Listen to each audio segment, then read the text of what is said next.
admissions committee is looking for. Now let's think about, okay, you're not applying until the end of the year, or maybe you're not applying for a year or two. What can you do to maybe upgrade your profile and position yourself? Okay, for professional experience, if you're applying in round 1 4 months from now, you're not going to go find a new job. So this is for people who aren't applying until next year. Well, is it really, maybe it's possible to make that career change.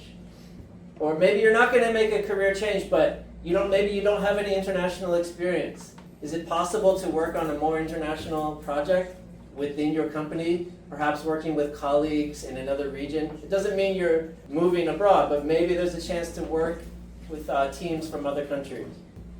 Or maybe you feel like I've been doing the same thing for 2 or 3 years. It's getting monotonous. I need to shake things up. Maybe you can find some type of project to volunteer for, where you have the chance to do something different, use data skills, or work with another team. So think about things you can do within your company to shake things up. Look, some people have had a history of leadership throughout university, and maybe you've had some solid leading experience in your company. But if you hadn't, think about this. There's no time for you to be promoted to manager, where you're managing a team before the program starts. But is there a chance for you to do some project management, even if it's outside the scope of your job? I'm going to ask one of our clients later to explain her experience leading an employee welfare group.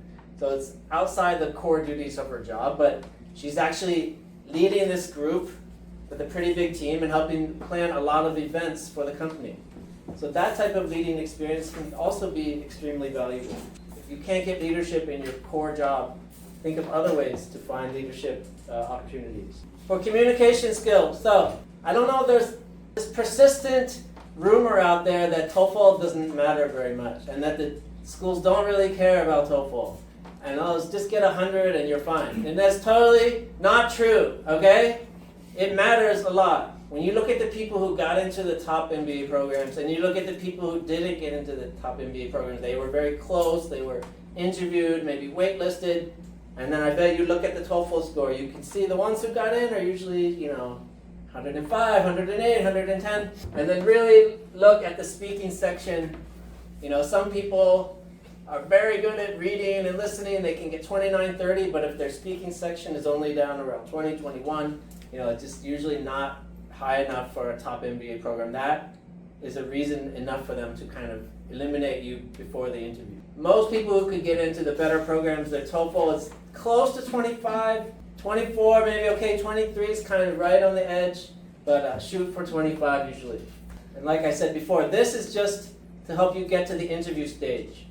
The TOEFL score needs to be good enough, your profile is good enough, now we send you the interview invitation. Often when you get the interview invitation, they send you the invitation and they say, they want to meet you next week. And it's quite sudden, and it's a little bit late to start preparing for the interview at that late stage. So I really encourage our clients to start the interview process early. That's why in our package we offer many mock interviews, and we encourage them to start doing mock interviews even before they've submitted the application, because it's a little bit late to wait until you get the invitation, and usually you need to do the interview within 1 to 2 weeks. Focus on communication skill. If that's an area where you're weak and you're not applying until next year, do some intensive language exchange. Find a tutor, find any opportunity to speak English, okay? I can't improve my Mandarin if I don't speak Mandarin to anyone. You can't improve your English if you don't speak English to anyone. And please don't be like some of my previous clients who said, I'm sorry, David, I live in Taiwan, it's a Mandarin speaking environment, so I don't have any opportunity to speak English. I apologize. No, you can't make that excuse, okay? Find someone to talk to. There's so many language exchange platforms online where you can talk to someone daily or a couple times a week. Look, there's so many foreigners in Taiwan studying Chinese at Shida. Okay, just go to Shida night market and walk around and see these people. Okay, they have nothing to do. All right, they study Chinese and go to the night market every night. Tell them, hey, let's do language exchange. And they'll be so happy. Okay. Don't use this excuse that you don't have a chance to speak English. You can find that opportunity. That's often the differentiator, okay? because a lot of people will get the interview invitation, but less than half of them are going to get the admission in the end. And the differentiator is often comes down to spoken English ability. Okay, I already mentioned career goals and how important it is.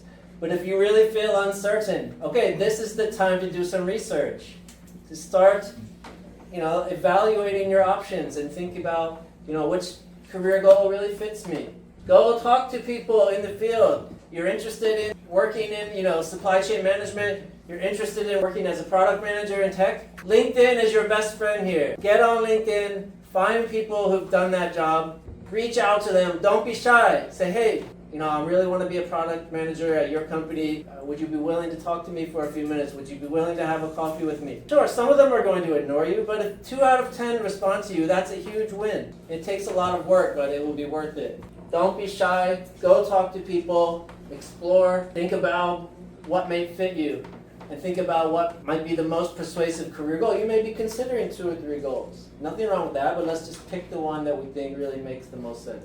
And if you still have a year or 2 before you're applying, can you take a step in the direction of your goal? That's the best thing you could possibly do, even if it's not the exact same job. But let's say you want to be a product manager, but right now you're an auditor, and there's a big gap between being an auditor and a product manager. But what can you do to fill that gap? Well, maybe you can at least move into the tech industry in some other job as an analyst or program manager or something. Can you take that first step? That will help convince me that you're probably going to keep taking those other steps. Here's some things you can do in this early stage. Do your career research, talk to people, and maybe start taking some steps. And even if you can't take that first step, maybe there's some other things you can do. Like there was a client a couple of years ago who really wanted to get into fintech industry, but this is not a very big fintech industry in Taiwan, right? So they just couldn't find the job. But you know what they did? They went to every conference they could find. They even flew to Singapore for a fintech conference and reached out to 10 people working in the industry and did a whole bunch of research, and they started to become they never did the job, but they started to really be immersed in that industry. And then when you talk to them, they knew a lot. And then when it was time to write their essay, they had a lot to say. And then when you interviewed them, they had a lot to say about why fintech, and they understood the ecosystem, and they understood the company. So there are things you can do like this to prepare. Same thing, if you don't have a lot of knowledge of the schools you're interested in, reach out, make connections, use LinkedIn, use your alumni network from your school, talk to people you meet at A2GMAT, say, hey, have you met anyone who studies at Michigan Ross, whatever, okay? Be active.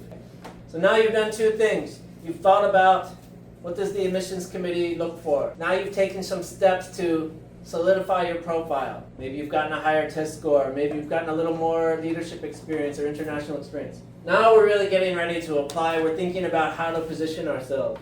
So to finalize our strategy, we're going to analyze our target, we're going to think about our values, and then we're going to create our positioning statement. First of all, we're going to analyze our target. So let's just say our target is the Duke Fuqua MBA program. So what are we going to do? Yes, we're going to look at the website first, but we're not going to stop there. We're going to go to the info session. We're going to try to connect with some alumni. And we talk to alumni, and what did we learn? They're really, really into this Team Fuqua collaborative spirit. Okay, they really like people with community involvement. They really like people who are outgoing. Why? Because Durham, North Carolina is a small town. There's nothing to do there except hang out with your classmates. So you need to be outgoing and friendly and team-oriented. So these are things I'm going to tuck away for later on when I'm ready to write my essay. And I'm going to try to convince them that I'm collaborative, and I'm going to maybe highlight my community impact experiences more. Now, analyze myself. Let's think about what my strengths are.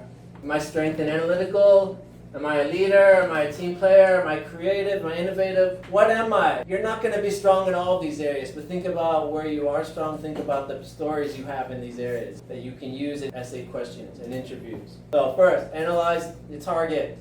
Then analyze yourself. Finally, we're going to finalize our strategy by creating a positioning statement. A positioning statement is kind of a short statement, a summary of the key strengths I want them to see. Here's an example of a positioning statement, or in other words, a value proposition. So after evaluating myself, I decided I want to sell myself as an unselfish team player, someone who's community-minded. I always think of other people first, and I have many examples of community involvement, teamwork. I want to really pitch myself as this team-first person. Maybe that's where I think my strongest stories are. Now when I'm writing my essay, when I'm writing my resume, when I'm evaluating interview stories, I'm going to really think, am I really showing this value proposition? How about another example? Maybe I'm going to sell myself as someone with deep high-tech industry experience, who's a strong leader. Maybe those two things is I want them to see. I'm a tech-focused leader. I've directed an orchestra in college. I was captain of the basketball team, and I've managed many, many projects at work. So maybe that's the image I want them to see. So the point is, not the same image is going to apply to everyone. You need to really evaluate your different experiences and think about what are my strengths, what's the best way I can, attract the school and kind of align with their mission. A few final words before I end here. Focus on the core message. What I mean is like this. Think about your value proposition and focus on it. Don't try to convince them that you're strong in everything. If you try to convince the school that you're strong in everything, they're probably not going to see your real strength. So try to focus. Think what you're really good at and focus on that. And try to speak from the heart. Don't just say what you think the admissions committee wants to hear. Meaning, don't try to convince them that you're a leader. If you're really not a leader, if that's not where your strength is, pick some other strength and focus on that. That's my point here. And give yourself plenty of time to modify your strategy. Because a lot of people, what happens is they end up writing an essay and we brainstorm ideas, thought we had a good idea. They started writing the essay and then after a couple of edits, this isn't working and we need to start over. And we spent a few weeks on it, but we started early, so we have time to adjust. So that's usually what happened. Maybe try something, try a story, try a strategy.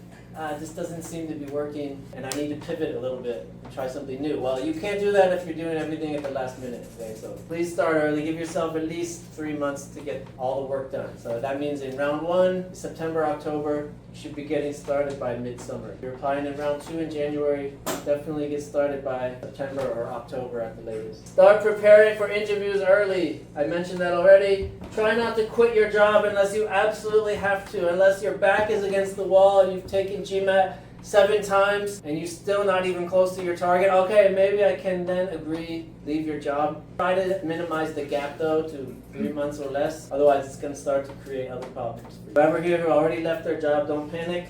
But if you ask me my opinion, I would tell you not to quit your job. Okay?